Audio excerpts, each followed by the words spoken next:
All right, back again. This is episode four. Four, right? I'm off. We're off weeks.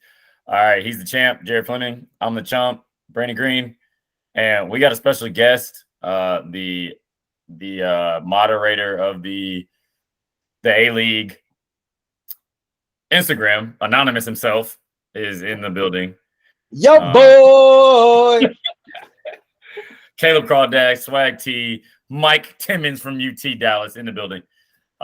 This is going to be an interesting pod because we're kind of all over the place on the standings.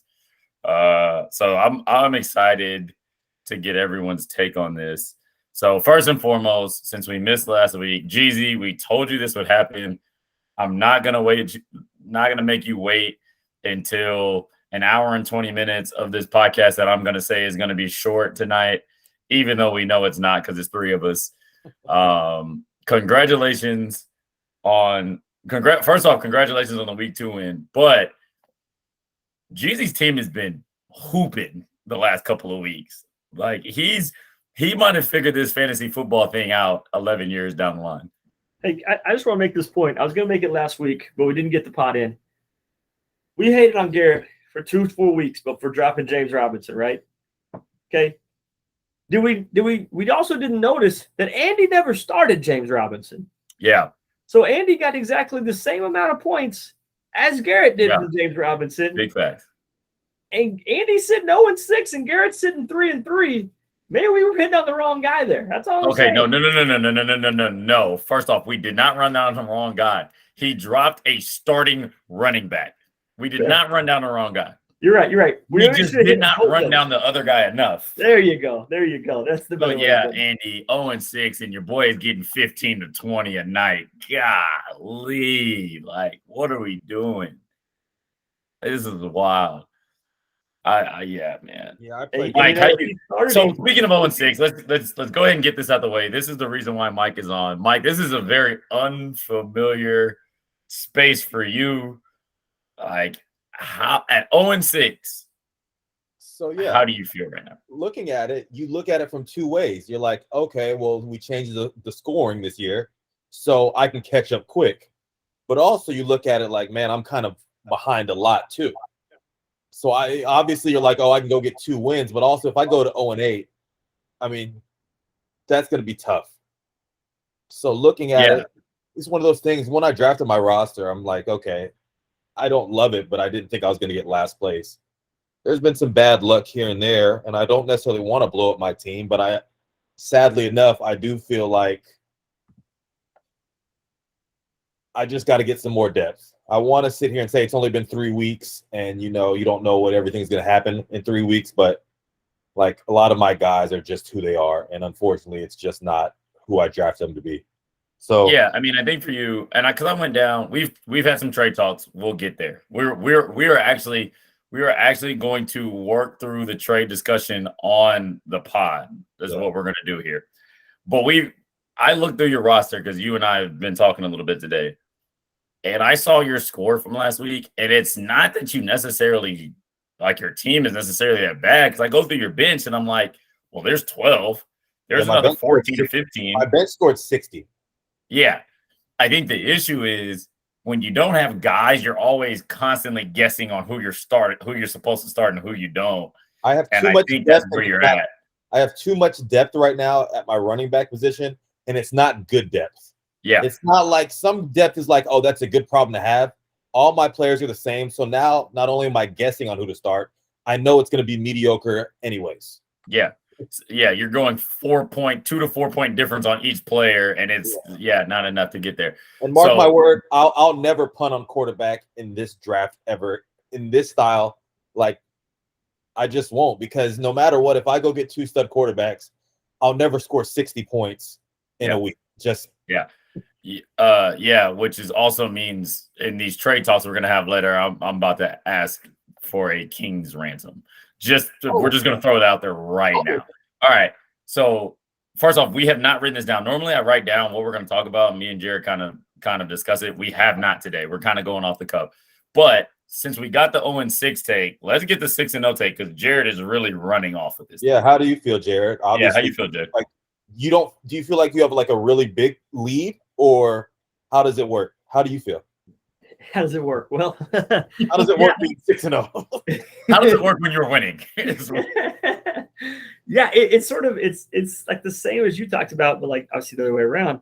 It feels like, oh, I got a really big lead, but then I also know like one bad week and I'm 6-2, and there's fifth place right now is 4-2. So if everything went wrong, I could go from first to like fifth in a week because the 2 weeks. So it's still way tighter, I think, than it feels like it is at 6-0. It's not the same as it were for a regular season 6-0. But that being said, I like what I think about having the big lead early is if I can just be solid, I can hopefully grab a lot of at least one wins with the top half, because now I've got that base. So I feel like even this week when I was watching the lineup go, I was just trying to hopefully put enough points up to be top half, and we'll figure the matchup out. So having that lead gives me some leeway. I think I'm worried more about floor right now, week to week, because I think that's what gets me to playoffs. So I think I'm in a pretty good spot as far as that goes, if I can just keep throwing up top half weeks. So yeah. Do you feel like since you're 6-0, a lot of your trade talks are more just to see small increases in your team, and not like for me at 0-6, I'm not really necessarily looking at, I mean, I did the Zeke for DK Metcalf, but I'm thinking like I got to really blow some things up. I feel like with your guys have been consistent through 3 weeks that you kind of know what you have. yes. So trade talks, it's like, okay, I can make my team better here, but we're already good. Completely. I mean, anybody who's had a trade talk with me last week or so knows that I basically have said Cup, Brown, St. Brown, not moving. Yeah. Mahomes, not moving. Just period. That's like 100 points, like 80 points a week, just those four. Yeah. Right? I mean, the upside with those guys is massive. So my whole goal, like making the James Robinson deal, was I think Robinson, just based on what I've seen, is a little more consistent than Cordell, So I think I got an upgrade there. Maybe not a massive upgrade, but like a long-term incremental upgrade, right? Adding A.J. Dillon gives me a better running back. So I'm trying to improve my running back corps, but I'm not touching the core, which is what's going to get me, hopefully, top half at least every week. Mahomes is QB4.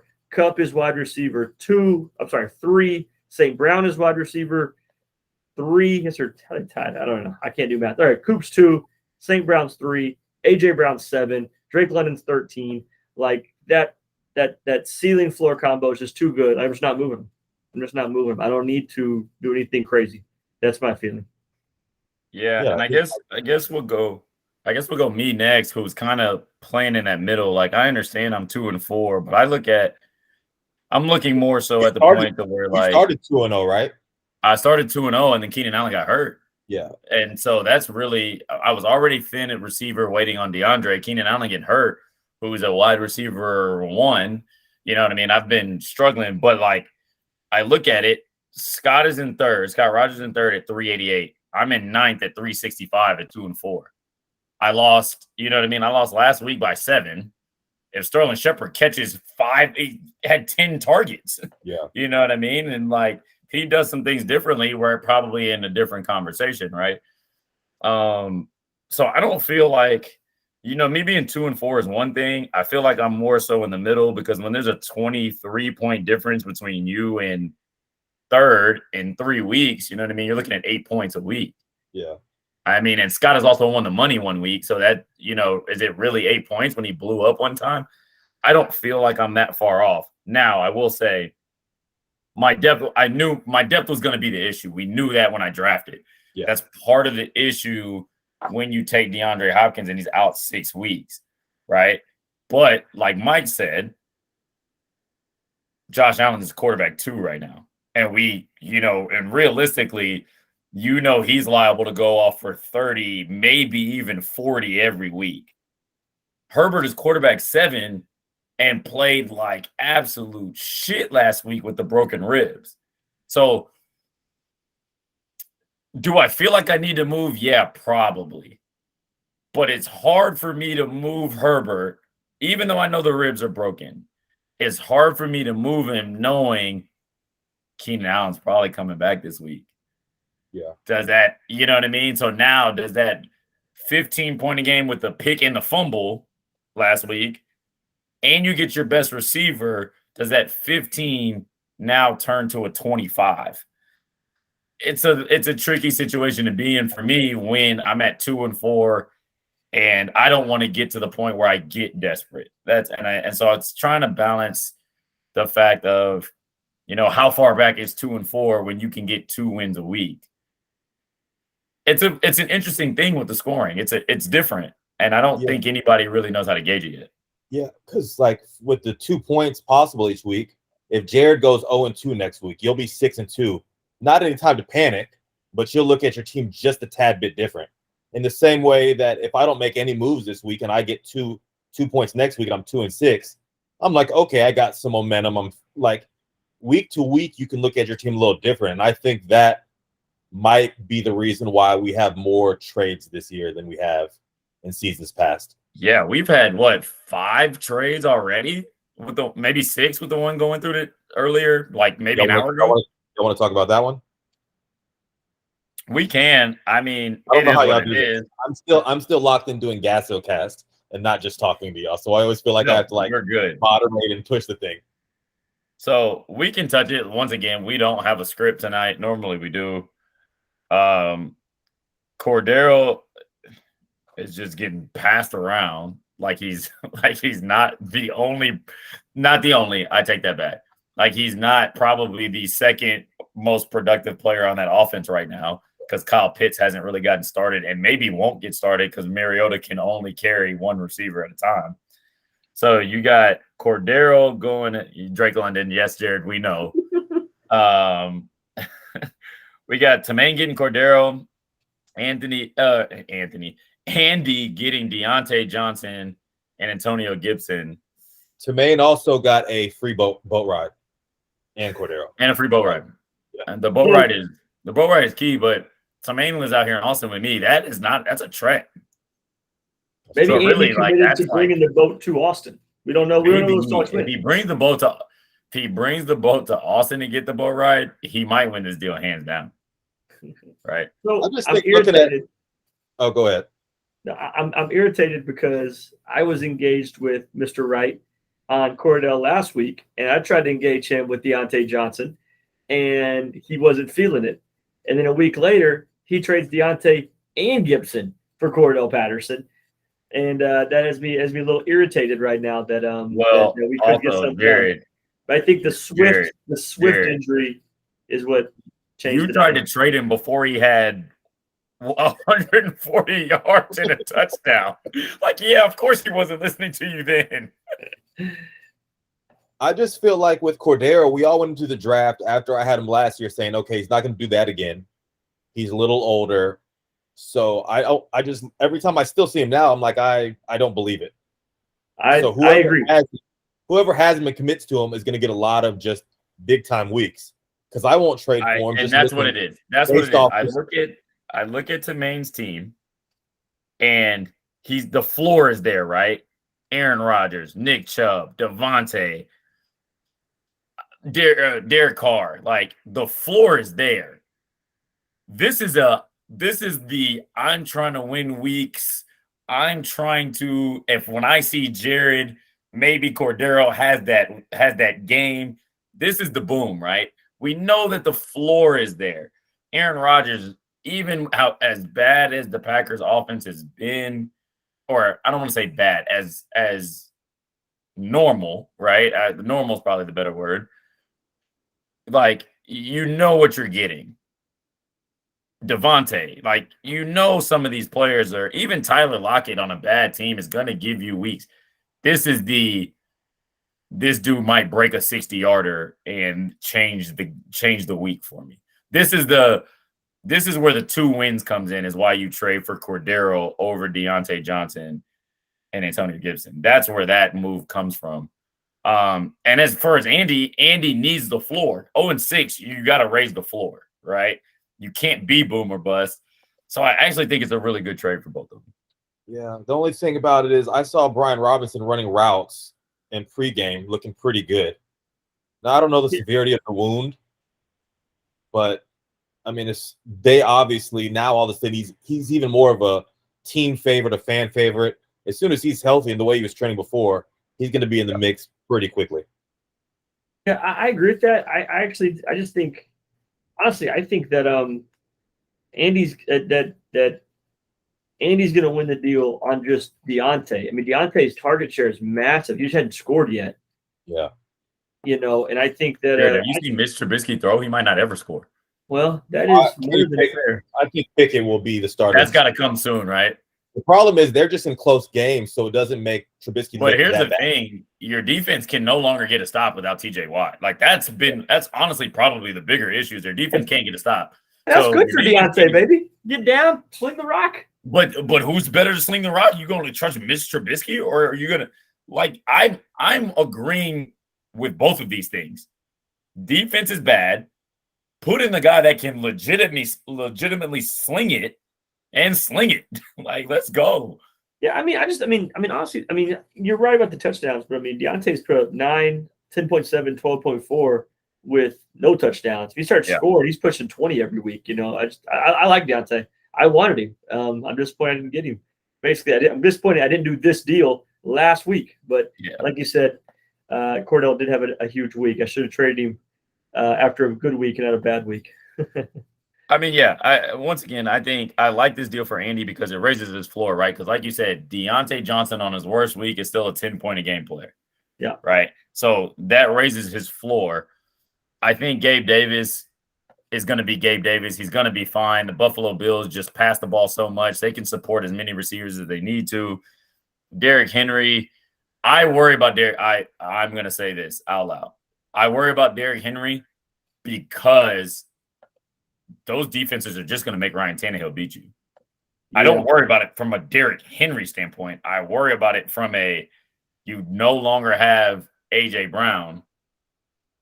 You no longer have to double team anybody. So you're playing man coverage, 2 safeties over the top, and you're just putting 7 in the box or 8 in the box every single time. What Derrick Henry honestly needs is they need to change quarterbacks. I think if they'll go to Malik Willis, that gives them a legitimate dual threat dude. Because you have to worry about 2 different people running the ball. That would be huge, I think, for Derrick Henry, honestly. Was Hilliard playing this weekend? Why? No. Why did Derrick Henry's receiving uptick? Because that's interesting. I don't think he played a lot week 2 either. To be real honest with you, because I don't think Hilliard played. I thought he was hurt. Okay, I thought he was hurt. I was going to say that as well. Because he had 4 catches for 50 yards. No, so he played. He did not play week 2. He did play week 3. He had a 30-yard catch. Okay, so I think he got hurt week 2, and Derrick Henry is just being worked into the workhorse back, which is fine. You just 5 catches, 6 targets. I just don't know if Derrick Henry gets you it's hard for Derrick Henry to run through 8 and 9 people. Yeah. Right? Yeah. The allure of Derrick Henry was in the fourth quarter when you only had 6 or 7 in the box. You can't tackle that man. Yeah. It's not there anymore because you no longer have the outside. I don't care what they thought A.J. Brown was worth. They should have paid him whatever they needed to pay him because he opens up the field for Derrick Henry. Right? Derrick Henry or Alvin Kamara the rest of the season.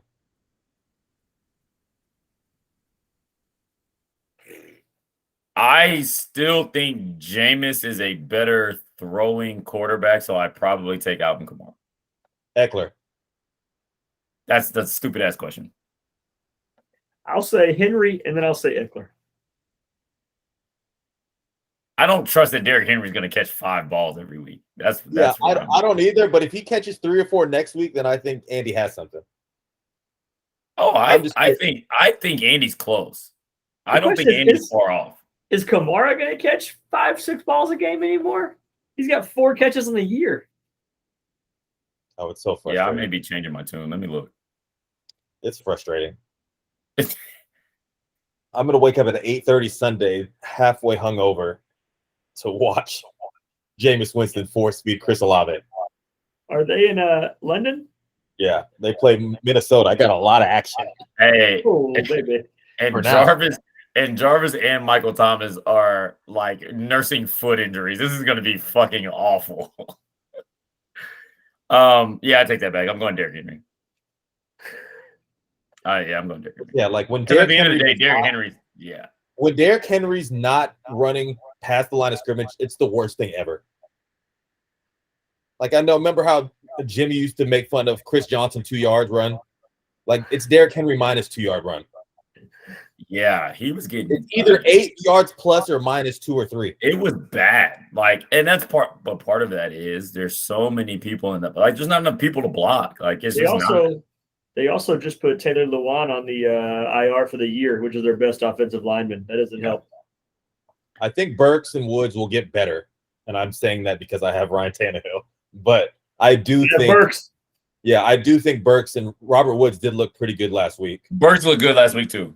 I agree. I think I'm going Derrick Henry on that because I do think the receivers play better and it opens up. Yeah, I'm gonna go Derrick Henry. But the Austin Eckler question was just stupid, Mike. That was a dumb question.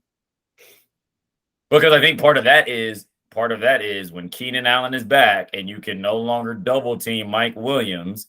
You know what I mean? Like things like that play off of each other. When your best receiver is out. Hey, have you watched the fancy footballers? They just throw names out there. That wasn't me. I'm just throwing different names out there. You were on your field, Yates. My fault. I'll say this though.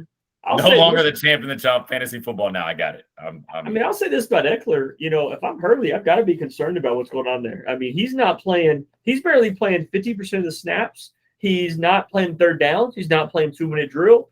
He's only gotten some of the goal line work. Sony Michel got both goal line carries week 2. His numbers look better because both weeks, remember, he put up all those late catches the last 6 minutes of the game. If he doesn't get those, he's single digits both weeks. Hey, don't knock the garbage time. Concerned. I got Terry McLaurin, and I'm living on garbage time. Don't knock it. Hey, so is Jordan Epic with Carson Wentz. I think they get down 3 touchdowns every week, and he just throws it 40 times. Well, I love it.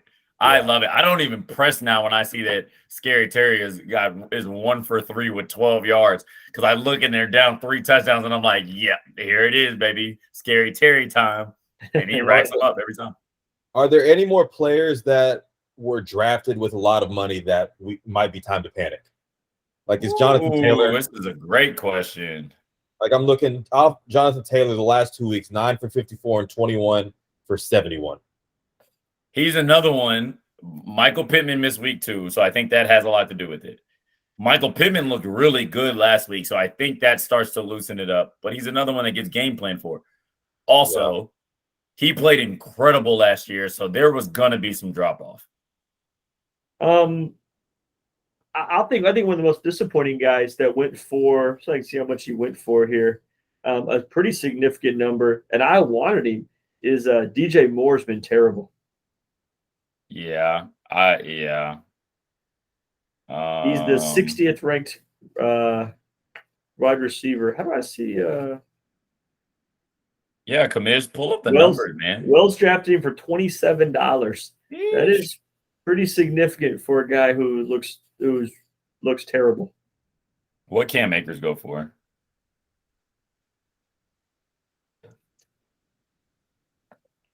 Who has Cam? Garrett? Garrett. Yeah. Cam. $10. Okay. It's not enough. I think as a group, Jordan's team is really struggling, I think, for what he expected out of that. Especially because McCaffrey's been healthy and giving him about what he expects out of him. Judy's not been very good. Brandon Cooks, 7-3 the last 2 weeks. That's how much did he pay for Kyle Pitts? $27 for Kyle Pitts to put up 2.9, 2.9, and 11. With Jordan's team, I feel like a Brandon Cooks is perfect if you have stud quarterbacks. That's not the receiver you need for upside, in my opinion, with his team. Yeah.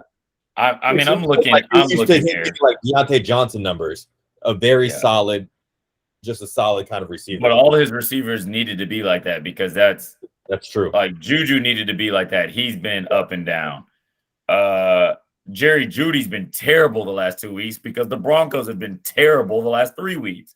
Brandon Cooks has been terrible because the Texans are terrible. Kyle Pitts has been terrible because Marcus Mariota is terrible, right? Like, I don't think he took into account nobody knew Russell Wilson was going to play like this and I can't tell if it's Russ or if it's Hackett or if it's a combination of both, but the Broncos are bad. I don't know how they keep winning because they're bad. Yeah, agreed. Looking What at about the running backs that Scott Rogers running back duo? You got Najee Harris and Dalvin Cook, who are both like 2021 Dalvin's the a big two one. I mean, both of them. And Dalvin's not going to play next week. Yeah, Dalvin's hurt. He hasn't been very good. He's not catching passes. And you got Najee Harris, who's playing a much lower percentage of snaps. He's not catching balls. Their offense is not good. These are guys that went for $40+ to be RB1s that have not lived up to that performance, I think. Yeah, I mean, I think you can look at probably 8 or 9 of the 12 teams and pick somebody on a team that was drafted high that is not produced, which I think is it's rare for the most part to have that many. Like, there's a lot. There's probably 15 to 20 guys that are just not playing as well. Yeah, it's been a weird year, I think. I mean, just while I'm on it, Javonte Williams. Yeah. I mean, Travis Etienne, he didn't draft high, but we all would have wanted a piece of Travis Etienne before the season started. Yeah. Allen Robinson. So not necessarily. I will point out, I did say on the podcast before week 1 when Garrett dropped James Robinson, sorry to bring it up, G, that I did say this. I said I thought it was going to be closer to a 50-50 split because James Robinson was so good before he got hurt. So I'm not surprised by that. And because Travis Etienne is, in theory, a rookie. This is his first year of NFL football. So I'm not necessarily as surprised by that one. I agree with all the other names we've said so far. I read an article this week, or a blog. I just kind of read through it, and the argument was people making a big deal about McCaffrey being a bust as number 1 pick, and the guy's whole point was, well, who would you have taken? Jonathan Taylor hasn't been better. Right. Jefferson hasn't been better. Chase hasn't been better. Eckler hasn't been better. Diggs has probably been better, but he was going like 10, 11, 12 in drafts. Henry hasn't been better. Like, who would you have taken? Look at the first round. It's Cooper Kupp and Stephon Diggs. That's it. Dalvin hasn't been better. Najee hadn't been better. Devontae hadn't been better. No, facts. McCaffrey hasn't given you those wild games, but he's giving you double digits every week. Yeah. The whole first round has underachieved. I mean, for what was expected of him across the board. And McCaffrey, he's not scoring 28, 30 like we kind of have seen from him, but he's giving you 15, 16, which is better than Taylor or Jefferson or Chase or other guys are giving you. I mean, Chase has been double digits once so far. I mean, it's just I don't know, for whatever reason, a lot of the big names right now are not hitting in the fantasy world. So something to track, I guess. How much of that is real football? So I'm wondering, and what I mean by that is we knew the Titans offense would look different. We've talked about that, right?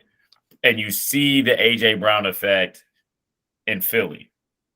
We knew the Chiefs offense would look a little bit different because you see the Tyreek Hill effect in Miami. They're 3-0, right?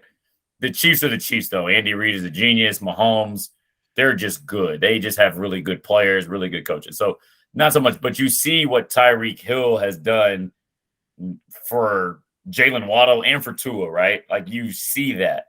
How much of it is just movement of players, people scouting them, and things like that? I mean, I think that's really a lot of times we don't take that into account in fantasy football, but I think that's a big deal. I think it is a big deal that the Colts' number 1 receiver hasn't been healthy all 3 weeks. I think that is a big deal. Like, Jonathan Taylor is the guy out of that group I would expect to get it right here soon. I think real football definitely plays into it. I mean, game scripts and 3 weeks is a small sample size. I mean, at the end of the day, you drafted, a Jamar Chase to be a top 10 receiver, a top 5 receiver. He can still be that. I mean, Drake London's wide receiver at 13 right now. I'm not expecting him to stay wide receiver at 13 because he's going to be up and down. He's a rookie guy. Like, it's expecting him to get to 8 or 7. Yeah, exactly. I think it was a top 10 easy. But like, things are going to happen that go up and down, but your expectation is that Chase is going to have some blow up weeks some solid weeks. At the end of the day, he's going to be a top 10, 7, 8 receiver. I'm telling you now, that offensive line is real bad. Horrendous. Real bad. Like if Burrow plays 17 games, that'll be impressive because he gets hit so many times.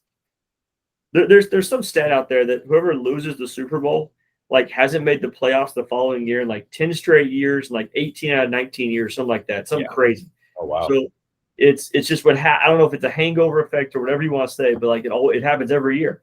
And every year everybody says, "Oh, it won't be this year. It won't be this year." And it's that year. It always happens. And the Bengals don't look good. They can't block. Mixon looks his line's bad, so I'm not going to blame. He's not getting it done. Higgins has already been in and out twice this year with injury. You know, it's just I think it's not clicking right there. We'll see if they can pick it figured out, but it's not clicking for them right now. Yeah, I think there's a lot of offenses right now, new offenses, new systems going in. Like we talked about, Minnesota had this new high-powered offense. Well, they kind of got exposed after week 1. Now it goes to the point now where you're going to week 4, and these offensive coordinators, these systems, you got to figure it out. You know, the Saints offensive coordinator, like, you got to get the ball to Kamara. Jameis, you have to drop the ball off and stop forcing it down. So I think we'll start to see more consistency, or, I mean, just dudes losing their jobs in these next 2 weeks when we're talking about real football. Yeah. And I mean, I think that's where we're at. Is we're at the point now to where you have to. I think we're a smart enough league, right? I don't know if a lot of people pay attention to this stuff and take real football into account, but I think we're smart enough to understand, like, that scouting reports matter, right? Like you know what I mean? Like we've all done this in our lives to where we've had to look at games and check, like, yeah, this team is not going to be good based on what they're running. Like we know, especially the three of us, like we make a living on this, right? So I think that's what it's come down to is we are 3 weeks in, and I think you can start to see the teams that are going to be good and the teams that aren't. I think it's very simple, right? Like I will stick with Scary Terry because I know the Redskins aren't very good. And the game script says, right, he's done it all 3 weeks. The game script says they're going to get down and they're going to sling that thing. I'm fine with that. I'm going to get all my points in the fourth quarter. We'll be fine, right? I think, but you look at the Cowboys, for instance, right? It's not a high-powered Dak offense. I'm not sure it is going to be that offense when he gets back. Because I think you look at these games and the way they've won, and you say, hey, it's Zeke, it's Pollard, it's taking care of the ball, it's letting our defense be really good because they are. And then, hey, CeeDee Lamb, you're gonna get 8 yards here. Hey, CeeDee Lamb, don't drop this pass, and you might have a 40-yard touchdown here. But that's going to be the only one we really throw downfield until you get Gallup back and Schultz back. Until those pieces come back, I think the Cowboys have found their formula. Yeah, right? I think you have to pay attention to that. I think we're smart enough to pay attention to that, which is why I think you see a lot of these trades happening. Well, speaking of trades, I think we have moved this thing along a little bit. I was promised trade banter live on air. I'm good. So we're here. All right. So Mike's 0-6. I'm 2-4. We are generally the ones who panic first. It's not true. Nobody panics like Mossy Dossie. He's the number one. I said generally. He's 4-2. Not this year. Reese is in that mix. You were also in that mix. You will panic. It's probably if we had a like top 25% of panic traders in the league, it's probably the three of us and Reese. All right. So I texted Mike today and I basically said, hey, we're both struggling. Let's make a deal. And he said, what do you want? And I said, well, I don't know. And then he said, what does it take to get Jefferson for Herbert done in some kind of framework? So he literally, Mike starts off, let's throw the names out there, right? So I've looked at it. And I'm nervous. I'm really nervous. I've gotten 4 people have talked to me today about trades. All right. I will say Andy was very fair. Garrett made some points. Me and Scott Hiller are still talking, and Brandon as well. Yeah, there's a I'm lot- nervous. I'm nervous because Herbert is probably the chip I have that I can trade and get like return for. I really want to get off one of these RB2s. Nobody wants RB2s, is what I found. Well, except for everybody else is trading RB2s but me. Like I got Cordero and fucking Antonio Gibson going flying by me over here, and Miles Sanders is just chilling. But anyway. The one thing I'm looking at with Jefferson, obviously that's the name that's been floating around the whole league. Yeah. Is the first thing you think is I want a haul. He deserves a haul of players. Yeah. But then you look at it, the fact that it's a super flex league, you realize the value is you need a quarterback. Yeah. I'm lacking points everywhere, but I need to find some stability at quarterback. So that's what my first thought. Tua was thrown to me today. I just don't think that's enough. I don't trust it. And I get it. I can't look at Jefferson as, yes, I can actually. Because as soon as I trade him, he will go back and have 38 points again. I think he figures it out. I really do. And maybe not him. I think the Vikings figure it out. What are your thoughts? I mean, is that a player that you're like, if I'm going to get rid of a top 5 quarterback? Oh, yeah. Yes. You have to get something like that. Yes. If I'm getting rid of a top 5 quarterback, then yes, I need that upside. I need a guy who's, if he's not playing well, fine, but the talent is there. We know it. We know he's a guy. You know what I mean? So, all right. So clearly Jefferson and Herbert are in the deal. Well, if I get off of Herbert, because my other quarterback I have is Cooper Rush, he is not going to be playing here in the next week or two. So I got to get a quarterback back. So I'm going to ask for Tannehill. Okay. So we're automatically going to start at Jefferson and Tannehill for Herbert. The selfishness in me wants to end it there. But I think that is a lot to ask, even for Justin Herbert. So you can have your pick of Jarvis Landry or McCole Hardman. You can really have McCole Hardman. Please save me from him. I did it. I did it to myself again. We said it on the pod that I was going to do it to myself again, and it happened. So, yeah, I mean, I think we could go 2 for 2. I think you get the highest score in the league. I think I get a little bit more depth. I think that's where I would be at. And I know I got the best quarterback being offered to you. So, yeah. What if we did something where I upgrade my running back position as almost a swap? I take a better RB2 and give you. What are you thinking? I would like to deal Zeke for. I'm looking at Clyde Edwards-Helaire or Miles Sanders. In addition to those other 4? Huh? So in addition to those other 4, so we talking Tannehill, Jefferson, Zeke. I'm more inclined for Miles Sanders because I got to keep the Chiefs offense as much as I can. So for Herbert, Miles Sanders, which receiver do you prefer? You want the New Orleans boy? On your team? Well, first off, you're not getting Terry McLaurin or Keenan Allen. So I didn't say a receiver. Oh, so you want Zeke? Zeke. You want Herbert and Miles Sanders. Mm-hmm. Jefferson, 14. I need Tannehill if I give you Herbert. And Tannehill. Yeah, I'm looking at that. Ooh. Do you like any of these names? Rashad Bateman, Adam Thielen, Michael Carter, and Damien Harris. I really like Rashad Bateman. Me too. Hey, I think that offense is really fucking good. I think Lamar Jackson. Oh, they're terrible. Stop. Hey, no. I think. Stop. But no, fuck that. By the time everybody sees this, our deal is going to be through. Okay, so Herbie's Yeah, I gonna love watch it. this tomorrow and be like, "Wait a second, when did I trade Rashad Bateman?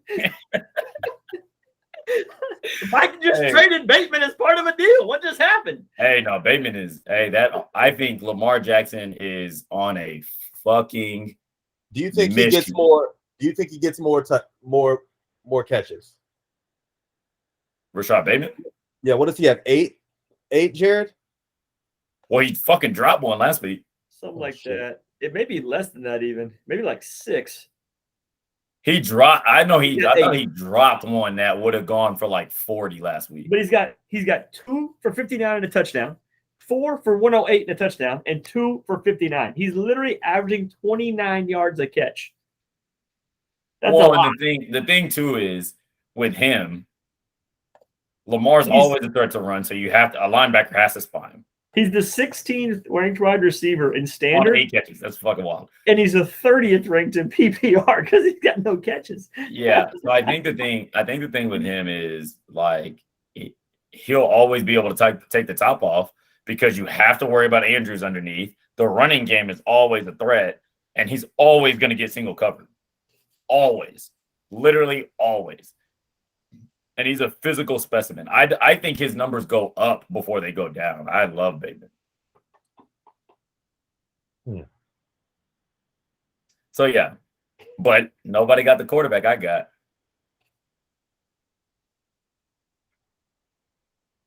Mike's thinking about trying to get a 3-way deal in here. That's what he's trying to do. Hey, No. I'm here for that too.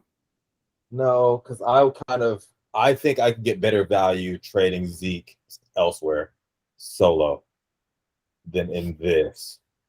Because the difference between Zeke and Miles Sanders and Clyde Edwards-Helaire isn't that crazy. I agree with that. I think And I'm not disagreeing with that word. And I have a lot of RB2 and 3s, and I need to upgrade my receiver room fairly quickly if we do this. So you're saying basically it's Herbert for Justin Jefferson straight up. Yeah, but I need a quarterback to play, so I need Tannehill. Mike has like 3 or 4 bad quarterbacks. He's probably happy to give you one of. Well, I know I'm gonna take the least bad one. I texted Wells about Fat Follies. I said, "Hey, don't put Joe Flacco on Fat Follies." He's like, "Well, I just spent $40 on Jimmy Garoppolo, so you're all right." Got a fat volley himself. Yeah, so I think we're at Herbert and one of them receivers for Tannehill and Justin Jefferson. And you say one of those receivers, it's either Hardman or Landry, correct? It's one of the not good ones. You only have 2 that can play right now. Exactly. It's one of them. Honestly, I would offer you Hop. I don't think you can wait for Hop is the issue. Can you wait for Hop? Why do you think I'm making a deal for Justin Jefferson right now, Jared? No, I can't wait for Hop. But when I get Hop, How do I get Breece Hall? I need to move one of those running backs. So I was actually kind of like, I need to move one of them. So I was actually going to talk to you about Breece Hall. you say what? I was actually going to talk to you about Breece Hall. I need to move one of them. I don't need all 3 of them, and I won't play all 3 of them when Hopkins can play. What So if I let's work this 3-team deal right now, guys. I need receivers right now. That's where my team is lacking. I need receivers. I don't necessarily want to trade Herbert because he's QB7 with broken ribs, right? So like I don't necessarily want to trade him. But if I can upgrade a receiver, like a high upgraded receiver, then I'm moving. You know what I mean? Like that's kind of where I'm at is like I think Justin Jefferson I think he'll figure it out. I think he's too good. What do you think about Dortch? I like Dortch.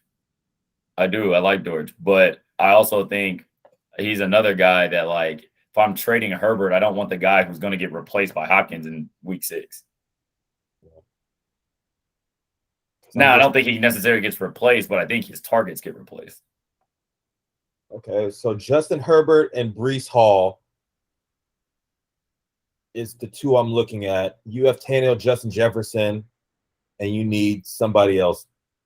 Yeah, I would need something else in that deal for sure. Yeah, no, absolutely. What you need is Treylon Burks. Go with the Titan stack? Jeez.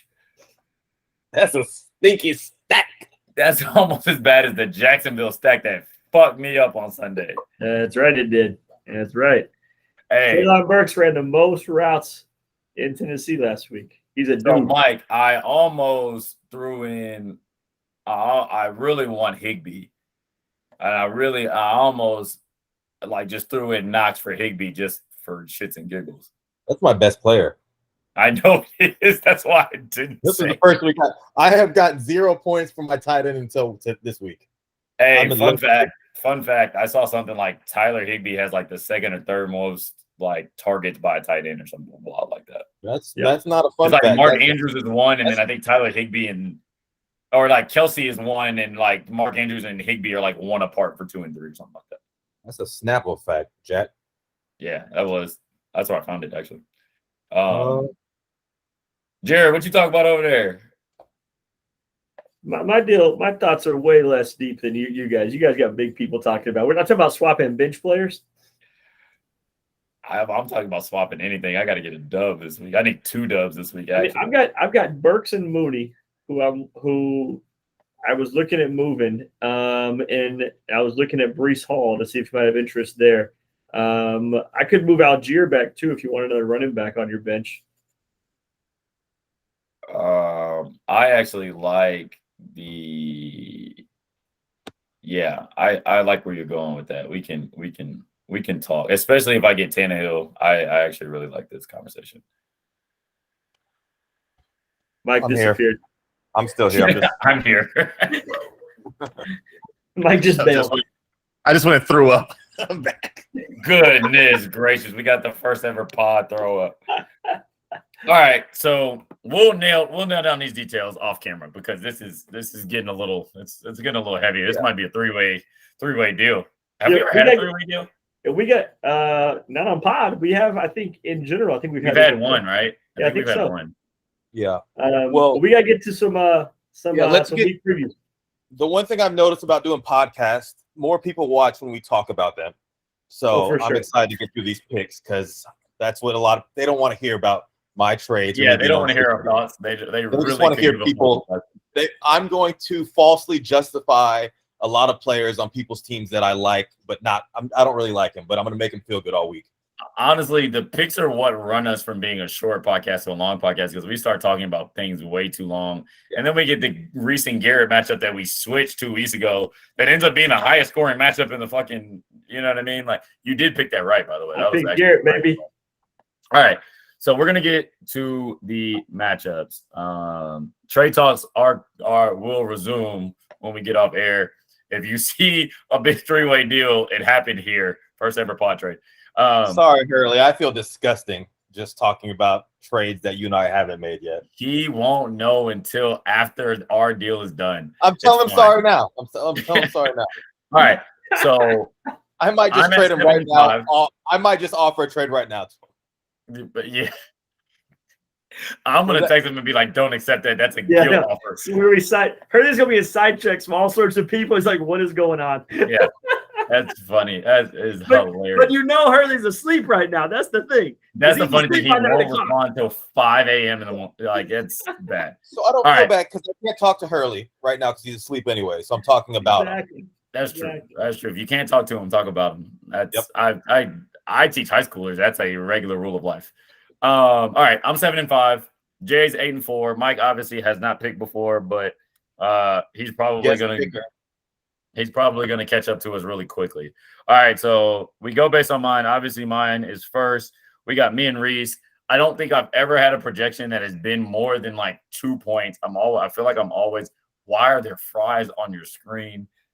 Guest picker sponsored by hot fries from McDonald's. Let's go. Hey, that looks like a Carl's Jr. commercial. All right, anyway. Why is his eye messed up? What's wrong with his eye? I don't know. It's weird. Me and Reese, what we got? Current teams, by the way, not including trades. Sorry, I'm just distracted by the Fry's eye is freaking Well, me out. that's him winking. Other eye. You can make him wink? You know what I'm doing. Wow. All right, Jay. All right. So what I love about this matchup is this is the two guys who with the heaviest quarterback. Yeah. Herbert, Allen versus Jackson and Kyler. I love it. I love it. And then I think so I think those I'm not gonna say I think they wash. I mean, Allen and Jackson are unbelievable. Yeah. And you know what's awesome? They're playing each other, which is also awesome. So you got a great matchup of quarterbacks. Love that. Which means I think it comes down to the skill position, guys. I hate that Reese is committed to the two tight end strategy. He's got Waller and Ertz in his lineup. That wasn't good when Garrett drafted two tight ends back in 2012. It's not good now. That being said, I don't know what your receivers are, Brandon. Is Keenan I don't Allen, know who's playing. If Keenan Allen plays, you're okay. But if not, you literally don't have any receivers to play. So that makes this a little bit difficult. God. I like Sanders' matchup. Higgins Thursday, it could be interesting. DK, Gage. Ugh. This is a tough one for me. I'm going to say Reese by 3 points. That's going to hurt my feelings. Go ahead, Mike. Yeah, I'm looking at it. I wish that Lamar Jackson, Josh Allen wasn't a noon game. Oh, my God. That was a primetime Sunday night, Monday night. That's a Sunday nighter. Yeah, that should have been. Oh, my God. I mean, the thing that sucks right now, looking at it, seeing Keenan Allen with the word out next to his name really makes me go to Reese. But then right when I see Waller and Zach Ertz, it makes me go back to Brandon. Yep. And what happens is based off that logic, I'm just going straight down. I went from Brandon to Reese and Reese to Brandon. Then you go see Kyler Murray versus Justin Herbert. So I'm like, okay, that's where I'm going to make my decision. They said Justin Herbert didn't come out of the game and he didn't get any more hurt. So I'm going Herbert over Kyler Murray. I'm taking Brandon in a close, maybe gross matchup. Yeah, it really might be. I'm going to go me. From quarterbacks and then 20 from the rest. So 85, 80. Literally nobody on either team could score a touchdown. Like that's in play here. Yeah. Oh, I know plenty about that. Very, very well timed joke. I'm going me. Keenan Allen's supposed to practice this week. He practiced a little bit last week. I think he plays. And if he plays, I mean, I think the Chargers at Houston is a fucking blow-up spot when you have Herbert and Allen. I really do. Do you? Yeah, I do. Actually, I really do. You sure you have Herbert? I'll take Justin Jefferson too, because then my receivers look a lot better. Now my quarterback doesn't look as good, but yeah, I'm gonna go me. I'll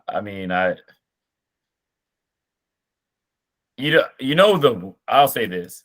The thing about Reese's team that scares me is freaking T. Higgins against Miami, because I think Miami's gonna score 30 points a game. And you don't know where those 30 are going to come from for Cincinnati, but you know they got to try to get them. Yeah. That's the matchup that really scares me about Reese's team. If he wins, I think it's because T. Higgins goes just wild, because I think the quarterbacks, for the most part, are a wash, like you said. I go me just because I think if Keenan Allen plays, my skill players are just a little bit better. And when I say just a little bit, I go with Jared, but I go the opposite way. I think this is a 2-point, 3-point game. Nice. All right, I got Jared and Hurley. Mike, who you got on this one? See, it's funny now that I see how y'all do this, and it's hard to look at these guys, and like I want to look at their names based on what I thought on draft day. Yeah. Now you got to kind of look at it based on what they've done through the season. And I'm going Jared. Like we talked about Eckler, it's a get right spot for Eckler, but just from the top, looking at Mahomes versus Burrow, Thursday night too. I don't think that line needs as many days as possible to kind of get ready. So I like that. I think AJ Dillon, Bill Belichick's going to try to take away somebody. I don't think he's going to take away AJ Dillon. Robinson's doing another thing. Cooper Kupp's the most consistent guy. Yeah, that Kupp, AJ Brown, St. Brown right there. That's unreal. That's just really scary Then right you now. add in Mahomes with the floor, and Mahomes and Stafford with the floor. That's unreal. Yeah, Monday Night Insurance. I'm about that life. I got the Matt Stafford Cooper Kupp Monday night stack, baby. You know about that life. Miracles happen on Monday night, and he has. Hey, Jared's going to be down 40 and then win by 12. That's going to be wild. not even sweating. Yeah, it's going to be wild. Joe, you're going, Jay? Yeah. All right, so I said that, and the more I look at this, the more I see some things that I kind of like for Hurley. Once again, I like Cincinnati's quarterback and receivers against Miami because you have to score 30 to beat Miami. You have to. That their offense is so good, you have to score to beat them. You're not stopping them. So I kind of like Burrow in the Thursday night game. I think same thing goes for Jacksonville and Philly. You're not going to stop that offense. That's a sneaky stat. The sneaky Jacksonville stack might have back-to-back. Say a sneaky snack. Yeah, the sneaky stack might be a thing. No, say it. No, I'm just gonna say sneaky 4 times. No, sneaky snack. No, wait. Sneaky stack. No. All right. I do like that Jacksonville matchup. Hurley has a puncher's chance here. I really think he does, and I think that's why the projection is so close. I'm going with the upset, I think. Ooh. And here's why. I think Austin Eckler gets right against Houston. I think the Chargers get right against the Texans. Everybody should get right against the Texans. Honestly, they're bad. I think this is a good week for Hurley to get right. I'm going to go Hurley on this one. Okay. I'm taking Jared. Jackie Robinson's going to have a big week. All right. Who's next? I get to pick 2, Mike. Oh, yeah. I'm picking me. Keep it simple. Every Thursday night game is the under so far. That way, the game is going to be disappointing as they've all been. Mahomes is pissed, going to Tampa, fired up to play Brady. We're having a big week there. Monday night, Cooper Kupp stack with Matthew Stafford's going to go nuts. I'm winning 8-0. Here we come, baby. Dang, you're winning. Hold on. You didn't just say you're winning. You said 8-0. 2-point week? 2-point week. Sheesh. Must be nice to be the king. All right. It's funny that you're the guest, Mike, because on my next one is you and Garrett. So normally it goes me and Jared. Like those are always the first 2, which is great. I didn't realize that you would be the third one, so that's a good one. So I got Mike and Jeezy. Ooh. Is Tua gonna play? Yeah. I know he went back in the game, but he was asleep. They're trying to make it seem like it's all back. That's why he collapsed. They're just trying to hide the concussion symptoms. Yeah, I've read the same thing. I don't know. Like they made it. He collapsed like that. They're trying to say it was his back. He was asleep. I might beat the shit out of GG. So one thing that factor in here, at least I'm going to factor in, is I don't think Dalvin plays, and Jeezy has Madison. He doesn't know anything about Madison. Well, maybe, but if he plugs him in, I was going to say you put Madison over your other running backs, but then I forgot he had Cam Akers, so yeah, you do. Well, you also play with Robbie Anderson. Sorry, yes. Yeah. God dang, I dropped the Yeah. But who do you play for Robbie Anderson, Jay? Well, I'm saying Madison can play there. But if I don't love Cam Akers against the 49ers. Hey, baby, Noah Brown, wide receiver 1. Shut up, Jared. All right, anyway. Since it's my team, I will be putting Tannehill in that. Yeah, we know. So I just want to make a quick point here. I was with Mike leading up to lock time, and I was confident he was not playing Justin Fields. And I think with 7 seconds left, he subbed Justin Fields and then just stood up and goes, "Why did I do that? Why did I do that? So stupid!" and walks away. Justin Fields has 4 points. Yeah, that was bad. And he told me he was dropping – who are you dropping? Dortch? Yeah. And he was going to pick up DJ Chark. DJ Chark had literally 2 catches for 40 yards 3 minutes into the game. And he's like, oh, my God, this is unbelievable. This is unbelievable. He was just losing his mind. Now, Chark ended up with 2 catches for 40 yards, Mike, and Dortch actually outscored him. But the first 2 minutes were pretty funny to watch. Yeah, I'm going to go Jeezy. And I don't think it has anything to do with you, Mike. I think Jeezy's team is playing really well. Yeah. I think this is probably the best 2-week run he's had of our fantasy football careers. I think his team is just solid. I think Diggs is incredible in a game that is going to be super high scoring. Alan Lazard's figured it out. I just think I'm interested to see if the under holds. I don't personally think it does. I think Miami's offense is just too high powered for it to hold. Those receivers are just so much better than everybody else. I think it's Jeezy, but I think it's because he probably is pushing for the money this week more so than your team.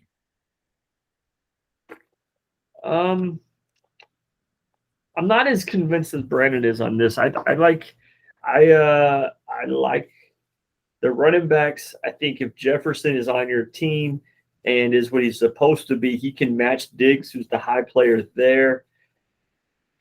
Saquon has been so good though, and your QBs have been so bad. So that's the issue. Is he either has to try to make the deal with me, and then it takes Jefferson, but that obviously raises his floor quarterback wise. Right now, I'm going to go Garrett as well. I think Amari Cooper looks awesome. I think Alan Lazard is good. I agree with Brandon. You look at Garrett's team. I mean, if Madison plays for Dalvin and you plug him into that RB2, he's got a flex spot that's questionable. Everybody else in that team is pretty good. Yeah, I agree. Not a lot of holes there. Yeah, just looking at my team from the outside looking in, I think there's a lot of just straight football identity on these teams that they're trying to figure out. Garrett Wilson could be a stud. They're still trying to figure things out in the Jets. J.K. Dobbins, ACL, probably not ready yet. Alvin Kamara, new situation with Dennis Allen. Are they going to make Jameis Winston figure that situation out? And then obviously my stack with Cousins and Jefferson. I think if I were to leave my team the way it is, times are going to get better, but it's not getting better this week. So I'm going to take Garrett. And let's be honest, Mike, your team hasn't played well. Like your top guys who we're looking at have not played well. So for us to, we're sort of having to predict, is this the week they figured out and sort of click? And it's hard to make that prediction. Yeah. So Garrett in a landslide, 129 to 88. Hey, bro, you're not even predict yourself to hit 100. I mean, I'm just going, hey, we are who we thought we were. Playoffs. Oh, my gosh. That's so great. All right. 88's a good week for me. I know. That's wild. All right. I got Jordan and Tamaine in probably the closest matchup of the week. This is a 1-point projection. Yeah. We say this every week, Jay. Like, at some point, the Daniel Jones, Carson Wentz has to catch up, right? I think it is to an extent. He's 2-4. Well, Carson Wentz had 8 last week, and Daniel Jones had 13. So right. I'm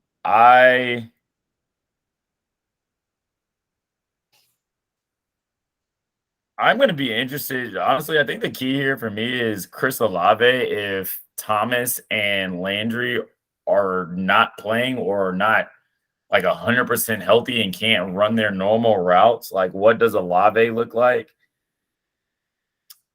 I think I'm going to go to Maine here. I think his team is just pretty solid top to bottom. I think that's where it is. I'm going to Maine. So I'm actually going to go with Jordan here. I think that that Packers offense is not nearly as explosive as it used to be. He's had 3-16-16. He's the 26th ranked quarterback, Aaron Rodgers, right now. That's not very good. New England is going to play slow. They're probably going to get down. The Packers are going to run it a lot. I don't think it's a big week there. I think Cordell's going to be up and down. Does he hit a second week in a row? We'll see. He's got rookie receivers in Olave, rookie with Dobbs. Conklin has been good, but that seems so fake. Lockett is super suspect, week to week. I think that this could be the down week. I think there's going to be down weeks for Tremaine. Just looking at his group, I'm gonna bet on this week being the week. I'm betting on bounce back Fournette, bounce back Juju. Mike Evans is back with a vengeance. Cooks can't be worse. Pitts showed life last week. I'm gonna go Jordan for one week here. I think Jordan's hoping that Kansas City Tampa Bay game is what it's supposed to be, right? Like if Tampa Bay's got to score with Kansas City, Jordan's gonna have a good week. And I'll say this: the whole thing that's gonna hold Jordan back is quarterback. He's got Daniel Jones against Chicago. We know that game is gonna be 17. Here's the thing, and here's probably why I picked Tremaine is because if Carson Wentz is in Dallas, and we see the Dallas defense, I don't see a big week coming there. That's going to be the killer for him as his quarterback. If Jordan gets 25 points out of his quarterbacks, which is not a lot, can he score more than 100 or 110? Yeah, well, he did. That's the issue. Yeah, all right. It will be. Y'all have made most of the points probably that I would make, but I'm going to go out on a limb and say Jordan scores the most touchdowns in his skill positions in the weekend. I think Fournette's going to fall into the end zone twice. I think every touchdown from Tampa Bay is going to go to Fournette and Mike Evans. I think Christian McCaffrey is going to have a vintage game. Daniel Jones' decision-making was really good last night. I think he's going to run into the end zone.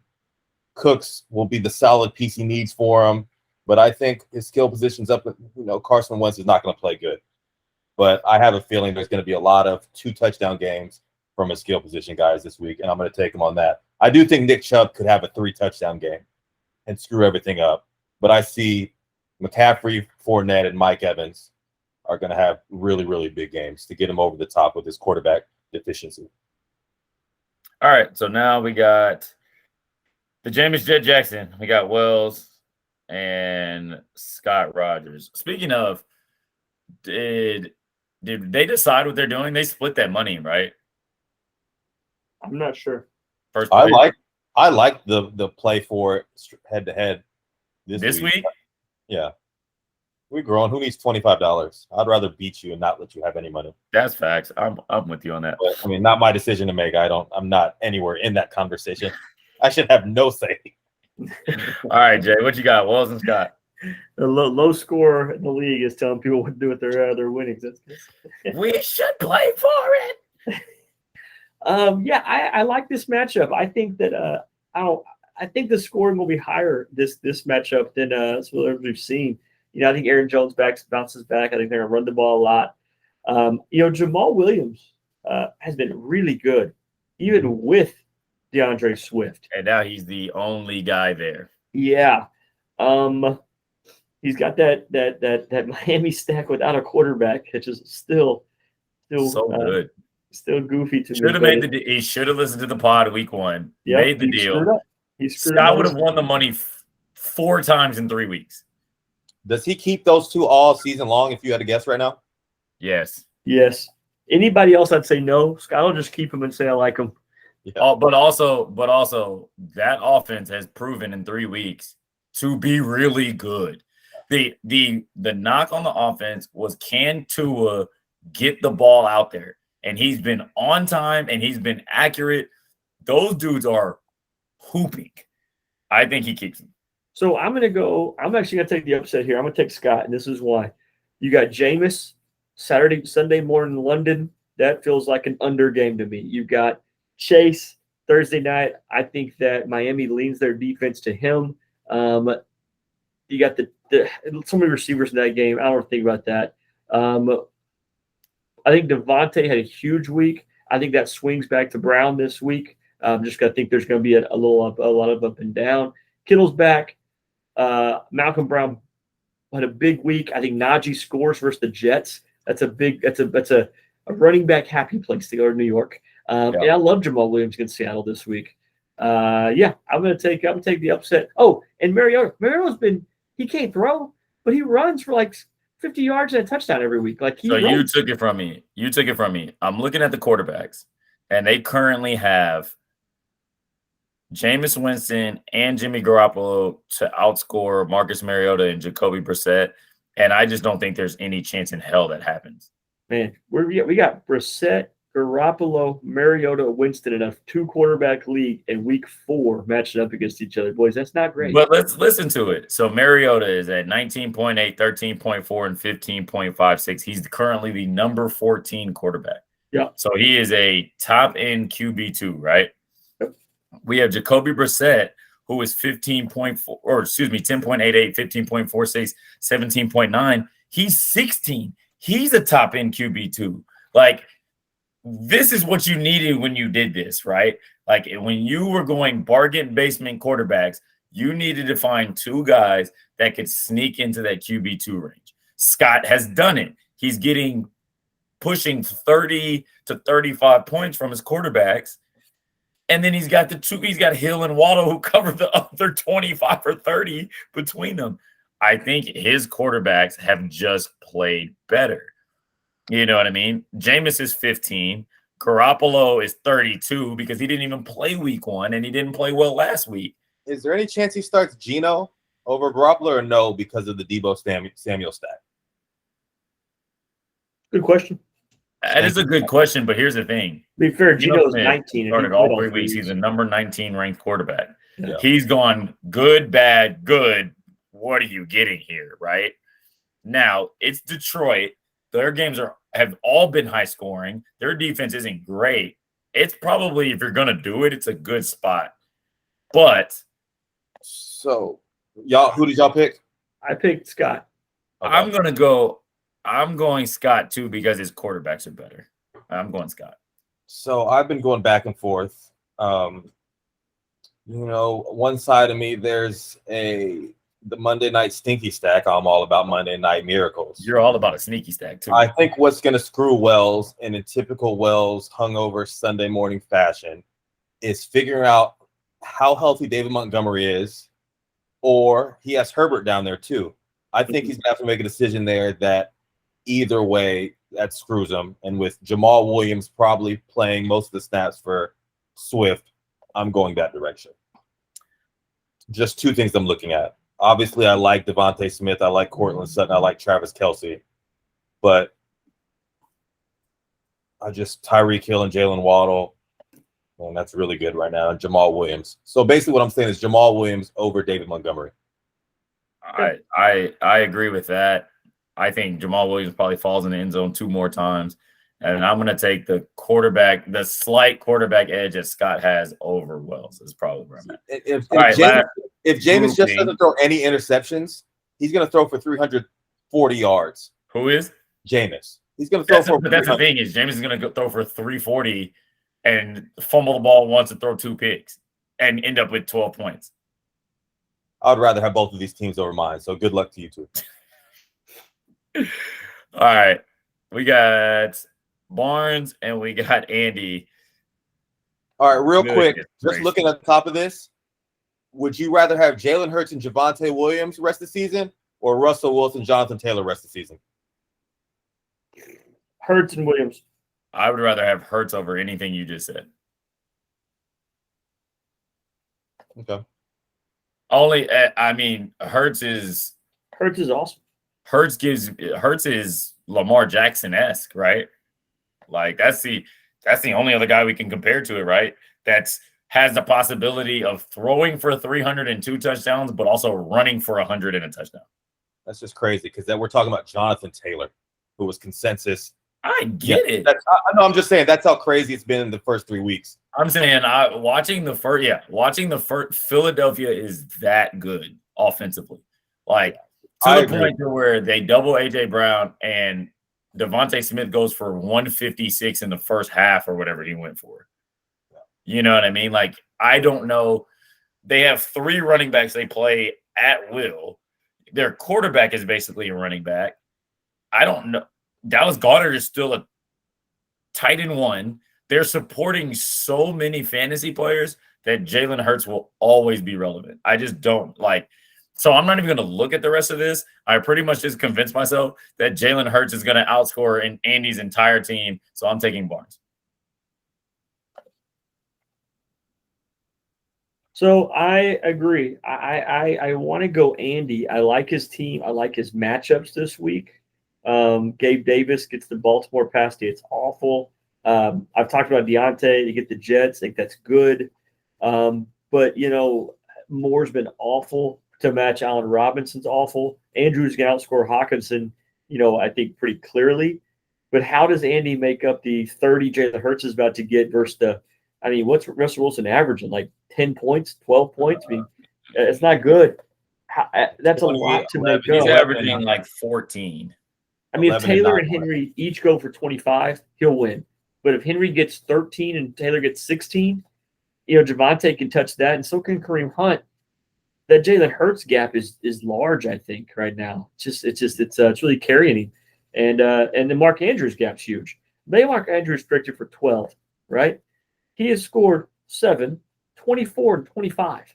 Like 12's, I got more confidence in scoring 24 than 7, especially against Buffalo. He's gonna have to be used there at home. That's gonna be a high scoring game. So I'm taking Barnes. The bigger issue, Russell Wilson is a really good quarterback. We know that. He'll figure it out. Davis Mills is liable to get you 8 points a week. Maybe. You get what I'm saying? And so if Russell's not giving you 25, Davis Mills 8 is like – so if Russell's giving you 12 and Davis Mills is giving you 8, Jalen Hurts is outscoring 2 players by himself every single Mills has 7 and 9 the last 2 weeks, so 8 would fit right in the middle there. That's why I said 8. I looked at it. I did my research. Yeah, that is exactly right. Yeah.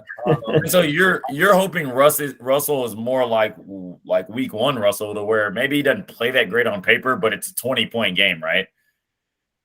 Mm-hmm. But even if he gives you 20, so if we get high-end Russell that we've seen from this week, but you get about what we're expecting from Davis Mills, you're still scoring 30. And Jalen Hurts' last 2 weeks, 36 and 30. Like, I just don't know how you keep up when one quarterback's going to outscore your 2. Yeah, I'm going Barnes. Right now, Jonathan Taylor and Derrick Henry just don't scare me week-to-week basis. I know what they're capable of, but they just haven't proved that, like, if I'm playing those two, I'm not terrified. What it comes down to me even more so is I think Matt Ryan's going to throw the ball to Nyheim Hines, and he's going to cuck a couple of touchdowns away from Jonathan Taylor. I can see Mike Williams catching 2 touchdowns. CeeDee Lamb look good. There's just more avenues for Barnes to win around what we know Jalen Hurts is going to give him this week for Andy to overcome. It's just more realistic, in my opinion, for Barnes, these guys to kind of support what they've been doing going forward. So Barnes. All right. Well, that's it. That's all we got in the most unscripted pod that we've ever done. We're going back to these trade talks. By the time y'all watch this trade might have gone through already. Sorry, Hurley. I did not know until we got on here that you were in the middle of a deal yourself. But should have your own podcast. I don't care. The producer in front of the camera this time. Appreciate you coming, my guy. Got you. I'm going to put this up. Everybody will have it 6 a.m. tomorrow. Yeah. 6 a.m. Sheesh. Hope you get a win this week. Yeah. Because you're not playing me. That's the only reason I hope you get a win. Thank you. You're welcome. Real quick, Price is Right style. What is the median at this week? Ooh, this is a great question. I like this. All right, so let's give some background first. Let's get some background first. Sleeper has it at 124.05. All right, so that's what they have it projected at. Last week was 117. Week 2 was 130. Week 1 was 135. There's a lot of good. There's a lot of good. Like, if this Thursday night has to get off to a hot start. If Thursday night can blow up, then you're predicting that's what your median is going to be based off. Well, the Thursday night game is a big game. Thursday's big. So that's where that's a game that those two teams normally produce some points. That with Lamar versus Josh Allen. The Baltimore Buffalo game. I'm gonna go over the sleeper. I'm gonna say 127.4. I'm gonna go real aggressive. I'm gonna go 131. So I have to $1. Just kidding. I think it's gonna be over just for the sake of it. I'm gonna say 132. That way, if it goes over, I win. So I just screwed you. So if it's 116, we all lose. Still gonna win. All right. We all agree it's over. I think it's over. I think there's too many high-profile matchups. I just bring it so far down with another 60-point week. Honestly, yeah. It's on. First off, if it's 127, I'm gonna win just because it's probably gonna be at 135, and you're gonna score the 88 you predicted yourself to score. All right, man. As always, we appreciate it. He's the champ. I'm the chump. That's the producer in the middle. Appreciate it, y'all. Anonymous. Later, fellas. I don't know how to stop recording. So now y'all are just watching me. We're just here, baby. We're just talking to the camera. I'm just gonna hang up. up. But like seriously, how do you stop recording on here? Oh, got it. Button. Oh, you had to hit like the dots and stuff. Mine still says. Should we just